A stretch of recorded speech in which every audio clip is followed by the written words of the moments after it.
evening, ladies and gentlemen. My name is Candace, our Year 1 students of HSMC Management College, majoring in Journalism and Communication. Welcome to the second President's Forum of HSMC Management College. Today, Professor Simon Ho, President of HSMC Management College, and Professor Michael Lindsay, President of Gordon College, will present their respective research findings and insights on the topic, elite leadership and liberal education. So it's a great pleasure to be here, and thank you, President Ho, for the invitation. Thanks so much for joining us this evening. It's a wonderful pleasure to be back in Hong Kong. Tonight I want to share with you some key things that I learned over the 10 years that I spent interviewing senior leaders in global culture. I interviewed former presidents of the United States, Jimmy Carter and George Bush, cabinet secretaries like Condoleezza Rice and Donna Shalala, heads of U.S. bureaus and agencies like the head of the Environmental Protection Agency, the head of the World Bank, as well as CEOs of 250 different corporations, including 20% of the Fortune 100 CEOs, the heads of General Electric, of Goldman Sachs, of Citi, as well as places like Walmart and General Motors, as well as heads of major NGOs, including the presidents of Harvard, Stanford, Princeton, and Duke. As part of that, I learned that there are different postures that we can take toward power. And tonight I thought I would share with you 5 different postures that I think are relatively common that can apply to us whether we are the CEO of a large organization or perhaps running a smaller enterprise. The first, which comes most naturally, is that which, like the peacock does, which is to flaunt our power in one way or another. And it's interesting because I learned this lesson from General Powell. I don't know, how many of you have ever heard Colin Powell speak in a gathering in some setting? Anyone? So General Powell is a very big, imposing man. He's over 6 feet tall, broad shoulders. I have met General Powell on a couple of different occasions. And he came out to say hello and then brought me back to his office. And he said, you know, Michael, before we begin this interview, I got to tell you, you had sent me materials about the study and what you're working on. I had made mention of the fact that he had been a White House fellow, and I was interested in that program in particular. And he said, I have to just tell you, after reading the materials that you've sent to me on this study you've been working on, I really think it's pretty much worthless. That's a wonderful way to begin an interview. And I said, well, that's interesting, General Powell, say more. And for the next 5 minutes, he just went on and on. He said, you know, first off, who's to say that I'm a leader? You know, I'm not really sure. I don't think of myself as a leader. My wife doesn't think of me as a leader. And so I don't know that necessarily I am a leader. But even if I am a leader, who's to say that what worked in my life would work with anybody else's life?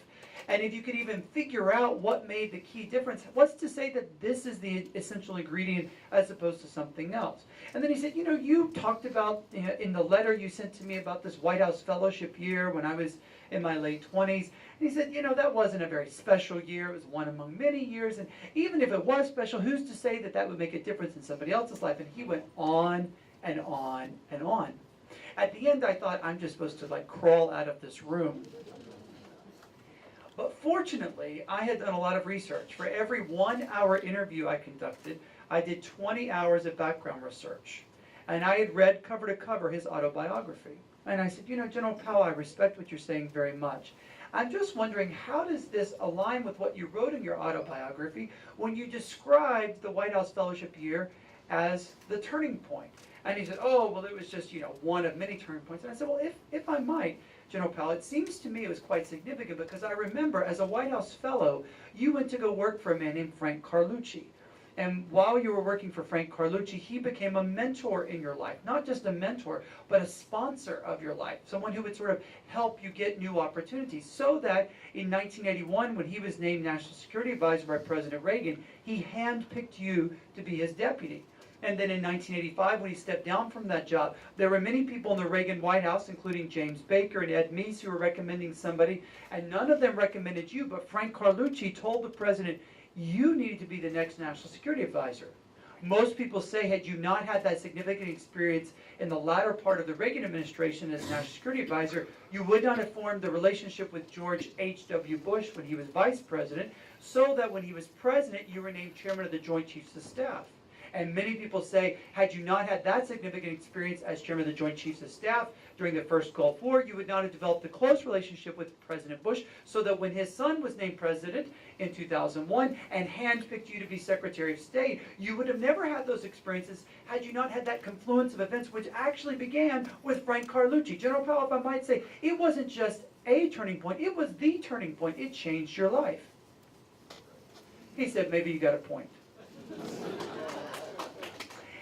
What was happening was General Powell was doing what he does best, and that is he would take in any kind of negotiation, he would sort of try and get his conversation partner off balance and press them. He did what came naturally to someone who has his kind of power. He flaunted it. And whether it's something that we do when we go in to talk with the elementary school teacher that our kids have in class, or whether you're in a business negotiation, we at different times in our life will try and flaunt whatever power or influence we have as a way of trying to get an advantage. It's a natural instinct that comes to us very early on in life, and we draw upon it when we have different positions of power. A second posture of power is when you just happen to fall into it. One of the interesting things that I found is that most of those people who are in very significant positions of influence, most of them are actually surprised they got there. In one way or another, they were going through life and didn't necessarily expect that they would wind up in this particular opportunity. And lo and behold, they get it. And then it's a very disorienting experience when you're not expecting to be in a powerful position. How do you respond? Because now everything is very different. One of the interesting stories that I learned is a story about Drew Faust being appointed as the president of Harvard University. I said, how did you know that life was different? She said, well, I was actually attending a board meeting in Philadelphia when it was finally announced that I was going to be Harvard's president. And she said, I got on the plane to go back to Boston, and as I got on the plane, people started applauding. And she said, I never had applause on an airplane before. And I realized it's something different. She said, also, I went to a movie theater with my husband, and I hate it when people talk in the movie. And so I told somebody to shut up. And my husband leaned over and said, the Harvard president cannot say that anymore. You have to learn new sort of conventions. Many people, many people in powerful positions have to sort of, in the middle of the job, learn a whole new lifestyle. You have to learn how to respond to the media. You have to learn how to hold your tongue. A great story happened about Hillary Clinton going into a grocery store when her husband was president. And she went in and wanted to run an errand and just pick up some items. And she didn't want a staff member to do it. She wanted to get a few items. The clerk refused to let her pay for the items.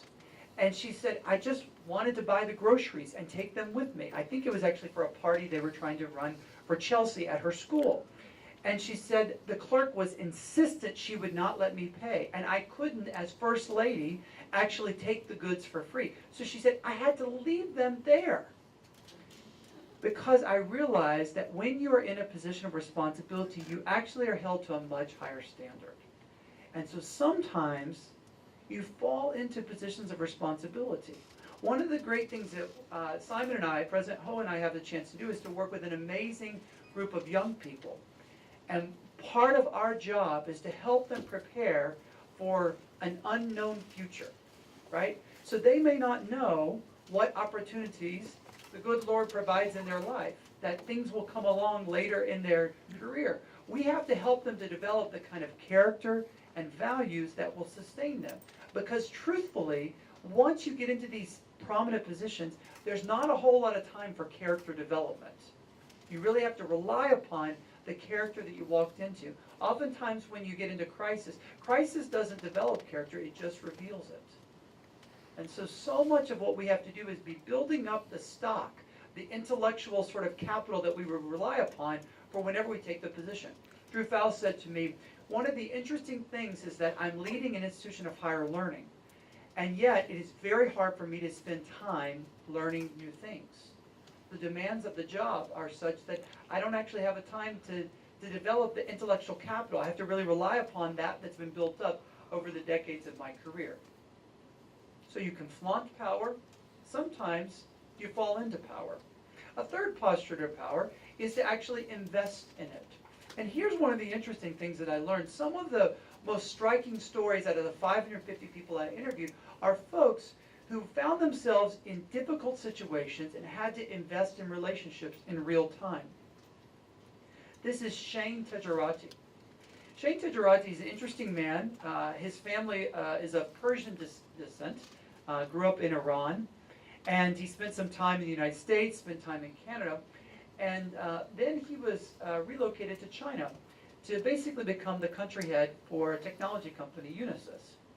And he said Unisys had really been operating in China for quite a while, where they would sort of drop in an expatriate, somebody from outside of China, to come and run the company. And the person would run it for 6, 9, 12 months, and then they would leave. And so they were not really investing in the relationships.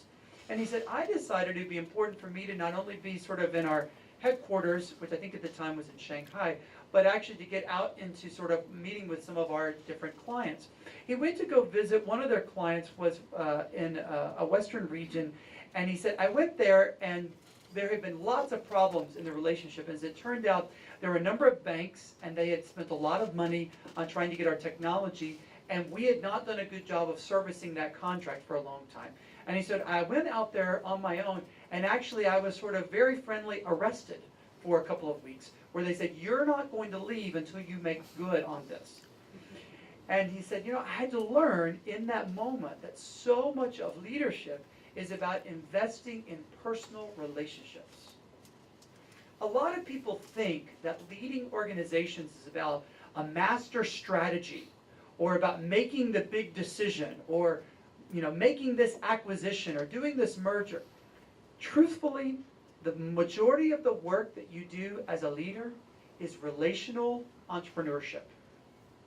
It's about developing relationships and nurturing them over time. One of the interesting things that you learn is that everybody in Asian society, it's a very business card oriented society. We Americans, we have to learn this when we come here. I have to bring double the number of business cards I ever make on another trip, because people always want to exchange cards. But here's the interesting thing. If all you do is exchange cards, you actually not form the relationship. So what you're looking for are opportunities where you can invest in those relationships over the long haul, so that you can begin to make connections. It's interesting because George H.W. Bush, who ended up holding more senior positions in American government than any other person alive. He not only was President of the United States and Vice President of the United States, he also was the U.S. Ambassador to the United Nations, U.S. Ambassador to China. He was the Director of the CIA, the head of the Republican Party, a U.S. Senator, held a number of different positions. Do you know how he got his start? He was a businessman. And the reason he decided to make the conversion into politics is because he had developed all these different relationships. And his wife, Barbara, said, you ought to do something for the common good, not just sort of for your company. And he said, well, I don't even know where our base of support would be. And she said, well, we send out 10,000 Christmas cards a year. Surely that would be a good start. Actually, George H.W. Bush's political career began out of his Christmas card list. One of the key things that we try to teach our students at Gordon, and I know that Hang Seng Management College tries to teach their students, is that it is vital that you invest in long-term friendship relationships in a lot of different sectors. The problem with modern organizations is that we get into silos, when in fact most of the big things that happen in our world are across sectors. That's why I love the idea of sort of a liberal arts education, because it develops an ability, a capacity of intellect to think across different sectors, across different industries, across different arenas. Business leaders, oftentimes, I do a lot of sort of talks for folks in private equity and venture capital, and they always want to sort of know what's the sort of hidden trick of how will I figure out who's going to be a great CEO. What I tell them is that if you want to figure out who's going to be a great leader, invite them to a dinner party with 12 different people and see how good a conversationalist they are with each of those 12 people. Why? Because through conversation, you develop relationships, and you demonstrate that sort of wide intellect that's able to make connections in many different areas and many different subjects. That's kind of what I learned from Shane Tejerati. It's the importance of developing those relationships and figuring out ways to build connections. That's the third posture to power that I found that makes a real difference. Another posture toward power, which was very interesting, is how it ends up being that leaders can prevail. Most of the leaders that I interviewed actually had to overcome tremendous obstacles and challenges. Personal challenges, family crises, educational challenges, and professional failure. Every single one of the 550 people I interviewed experienced what I would call a spectacular failure at some point in their life. Something that would be embarrassing. It gets on the front page of the newspaper and you would think this is a career killer. The real difference of great leaders is not whether or not they experience failure or not, it's how resilient they are in responding to those failures. There's wonderful research that's been conducted by a woman named Angela Duckworth at the University of Pennsylvania. She's identified one characteristic that distinguishes great leadership among any other, and it is grit.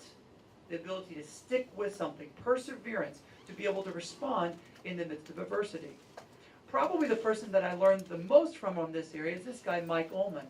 Mike actually used to live here in Hong Kong. He worked with Peter Wu at Wharf Holdings, and actually he started the duty-free shops business, DFS. Been a spectacular success in the retail business. He was a CEO of Macy's, led them through bankruptcy proceedings in the 1990s. He came here to Hong Kong. After that, he ended up being hired by Bernard Arnault of LVMH and running the luxury goods conglomerate out of Paris. Most recently, he's been the two-time CEO of the American retailer JCPenney. He led it to be very successful at the time he stepped down as CEO JCPenney. By the time he stepped down as CEO of JCPenney, 2 out of 5 American families were doing business with the company. Their employee engagement scores were higher than that of Starbucks. Their customer service scores were the highest in the industry. He was succeeded by a revolutionary leader who had been very successful in building Apple's retail business. He came in and had a very different sort of business model. The problem is that he was not willing to test it with any of the customers. Within the course of about a year, he ran away all of JCPenney's traditional customers and didn't attract any new ones. They lost $1 billion in the course of about 12 months. And the board finally said, we've got to have a change. So they replaced the CEO, but then they said, well, who are we going to bring to come and be our leader? And they did something highly unconventional. They brought Mike Ullman out of retirement to come and lead the company. He now serves as executive chairman. The interesting thing about Mike Ullman is that he has tremendous challenges in his life. He has profound dyslexia, so much so that he really cannot and probably has never read a book all the way through. Now, I don't know how you get a university degree without reading a book, but I'm not asking any questions.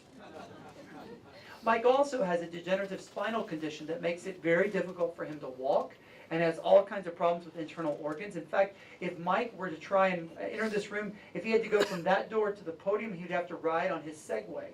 He really cannot walk. And yet, this man has been able to become a legend in retail. Why? Because he has tremendous perseverance and ability to overcome all of those challenges. He has grit. That's what I'd say is one of the most important postures toward power. It's the ability to prevail despite challenges and opposition.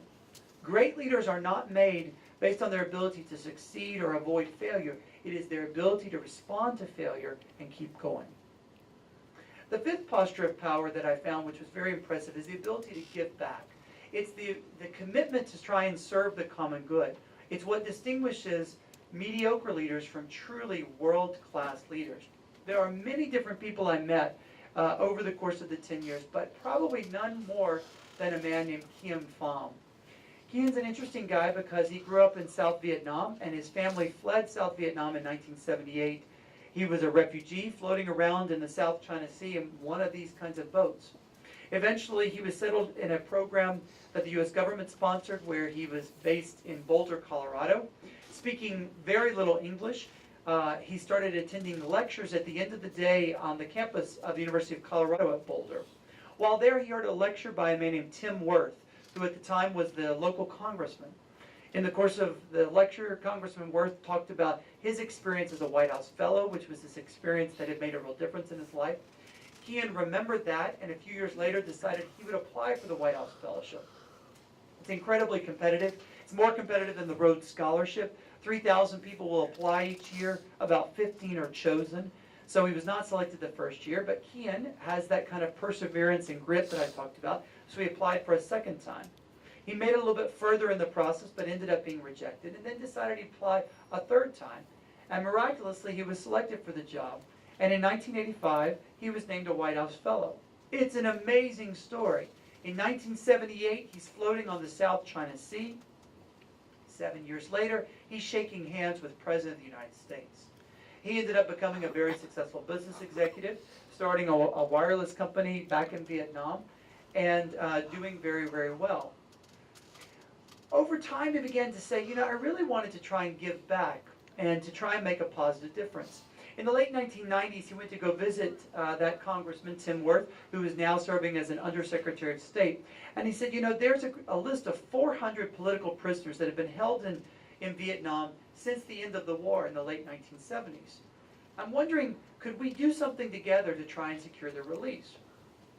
The Undersecretary of State said, well, I'd be interested in seeing what you could do. Please go and try and help. And so he went to Vietnam, went to talk with a government contact there, and said, I know you're interested in having better relationships, commercial relationships with the United States, but there's these political prisoners you guys have been holding. Would you consider releasing one of those as an act of goodwill? So he wasn't asking for something big. He said, just one of those prisoners. They thought about it for a while. In the end, they decided that they would do that. And then Kim Pham went to the U.S. ambassador in Vietnam and said, I need you to have a press conference to praise the Vietnamese government for releasing this political prisoner. And he said, we don't do that for one prisoner, maybe 10 or 20, but not one. He said, no, this is a long-term strategy. Just let's give it a try. So the U.S. ambassador held a press conference, and things went down fairly well. A couple weeks later, Kim Pham went to his contact at the government and said, those Americans, they loved what you guys did. What if we did it a second time? Release another political prisoner, and maybe that'll get some attention, grease the wheels with the government. In the end, they decided they'd release a second prisoner, and then, sure enough, he got the U.S. ambassador to have another press conference. They actually went through this routine about every 2 to 3 weeks over the course of the next year. They released one prisoner, and then it became a routine. The U.S. ambassador have another press conference, constantly sort of praising the Vietnamese government. It was leading up to the final weeks of 1999. We were about to remember Y2K and the millennial term, and Kim Pham went to his contact, and he said, we've been going about this retail. Let's try it wholesale. What if, instead of you holding on and trying to do this for several years, look, you've got basically 375 political prisoners that have been held. The millennial year, in many different traditions, is seen as a year of jubilee, a year to free people from slavery or from bondage. What if you would do something, a grand act of amnesty, and release all these remaining political prisoners who've been held for over 22 years? It took some time for the government to think about it, but in the end they decided maybe that would be the best way to sort of start anew in the relationship with the U.S. government. And right before we had the turn to the new millennium, the Vietnamese government released all of those remaining political prisoners. I did this interview with Kim Pham at the Hay Adams Hotel, which is right across the street from the White House in Washington. He's a modest man, not overly sort of bearing, simple demeanor. I said, Ken, what in the world motivated you to sort of go about this? He said, Michael, every night when I would try to go to sleep, when I was out on that South China Sea, I just kept thinking about this one man. In this very moment where I'm shaking hands with the leader of the free world, I keep thinking about this one man. And every time I went to my contact at the Vietnamese government, I kept thinking about this one man. I said, Ken, who is it? He said, it's my uncle, who is number 400 on that list, and who today walks as a free man. Different postures toward power, But perhaps the most powerful use of power is when we're willing to give up whatever influence we might have to try and advance the common good. That, in essence, is how we begin to think about bringing our own personal values to make a very public difference that advances not only our interests, but also the interest of others. Thank you very much.